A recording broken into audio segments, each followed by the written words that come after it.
되게 하고 주님 밥상 함께 앉는 상속자로 만드소서. 알렐루야, 알렐루야. 주님이 말씀하신다. 나는 하늘에서 내려온 살아있는 빵이다. 누구든지 이 빵을 먹으면 영원히 살리라. 알렐루야. 주님께서 여러분과 함께 또한 사제의 영과 함께 루카가 전한 거룩한 복음입니다.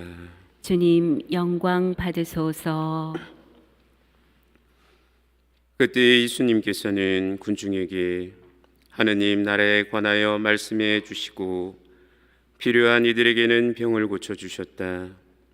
날이 저물기 시작하자 12 제자가 예수님께 다가와 말하였다.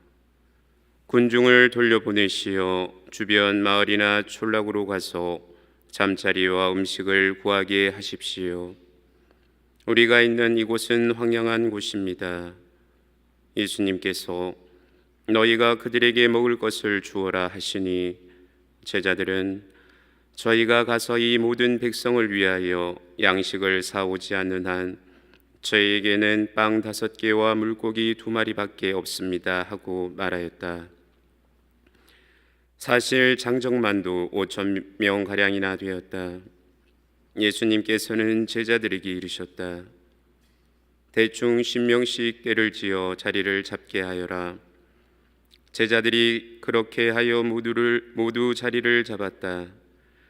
예수님께서는 빵 5개와 물고기 2마리를 손에 들고 하늘을 우러러 그것을 축복하신 다음 떼어 제자들에게 주시며 군중에게 나누어 주도록 하셨다.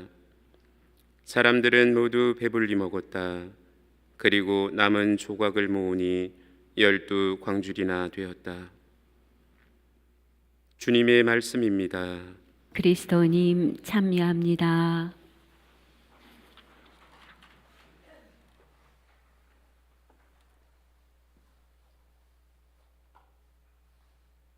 평화를 빕니다. 평화를 빕니다. 예, 저는 이곳으로 새로 오게 된 고순년 마카리오 수사라고 합니다. 이번에 이창우 수사님 대신에 본당 맡게 됐습니다. 안 믿으시네. 예, 뻥입니다, 뻥. 예, 제가 이렇게 얘기하니까 저쪽에 좀 좋아하시는 분들이 좀 계시는 것 같아요.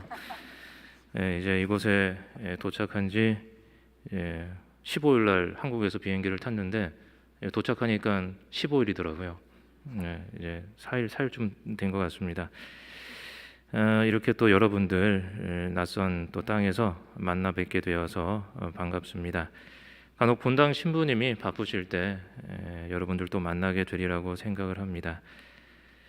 원래 살던 곳에서 멀리 떨어져 왔지만 기본적인 것들은 우리가 하는 것들은 사실 변하지는 않는 것이죠. 그 중에서 가장 중요한 것은 이제 먹는 것이라고 할 수 있는데 저도 이곳에서 이제 살게 되면서 걱정되는 것이 혼자서 밥을 잘 챙겨 먹을 수 있을까. 한국에 있을 때는 수도원에 밥을 해주는 자매님이 계셔가지고 밥을 먹었는데 여기서 이제 혼자서 밥을 잘 챙겨 먹을 수 있을까 하는 것이 걱정이 됩니다.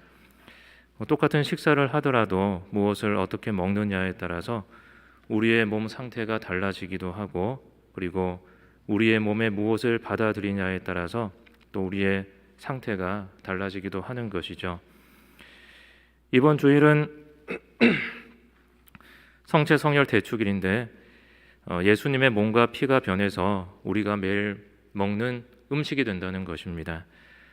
우리를 만드신 하느님께서 우리에게 오셔서 우리의 밥이 된다는 것은 하느님께서 우리를 얼마나 사랑하시는가를 알려주는 것이고 또 우리와 가까이 계신 것을 넘어서 우리 안에 들어오셔서 우리와 하나가 되신다는 것을 의미한다고 할 수가 있겠죠. 이처럼 하느님께서는 우리를 귀중하게 여기시고 사랑하신다는 것입니다. 하느님께서는 우리를 소중하게 여기시는데 우리는 과연 하느님을 어떻게 생각하고 있는가? 그리고 하느님께서 소중하게 생각하시는 우리는 우리 자신을 하느님만큼 귀하게 여기고 있는가?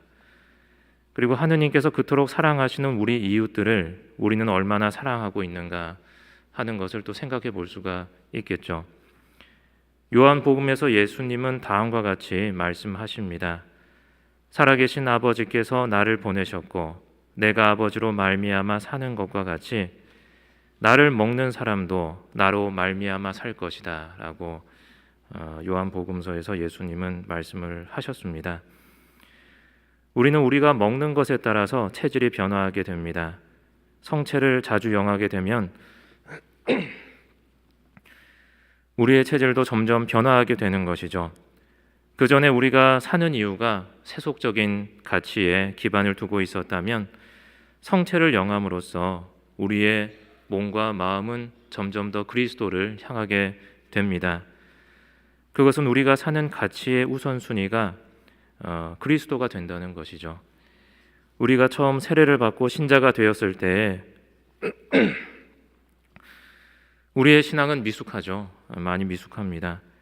우리의 삶의 우선순위에 있어서 신앙은 부차적인 어떤 것에 지나지 않았습니다. 현실적인 어떤 것을 위해서 신앙은 희생 가능한 무엇일 뿐이었습니다. 하지만 우리는 성체로 양육됨으로써 점점 더 신앙에 맞들이게 되고 우리가 살아가는 이유가 단지 이 세상에서의 삶뿐만 아니라 다른 차원의 세상이 있다는 사실도 점점 깨닫게 되는 것이죠.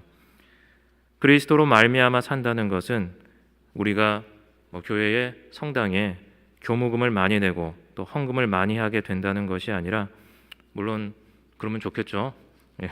물론 그러면 좋겠지만 우리의 삶의 이유가 그리고 삶의 기반이 그리스도라는 단단한 땅 위에 굳건히 서게 된다는 것을 의미하는 것입니다.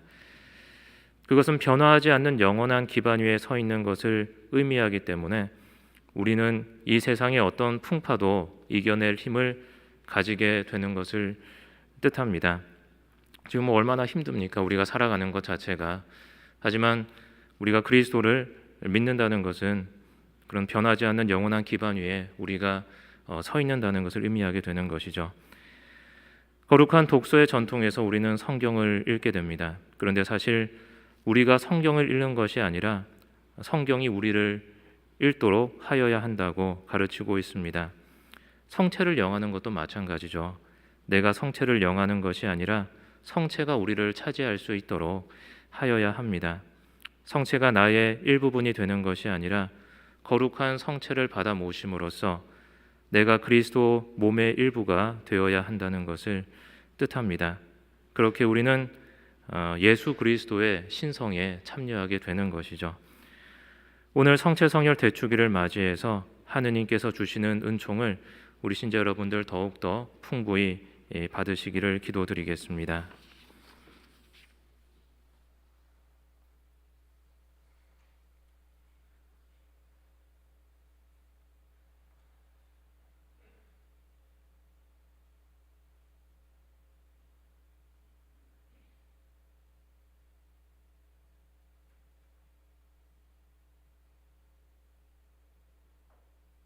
모두 자리에서 일어서십시오. 우리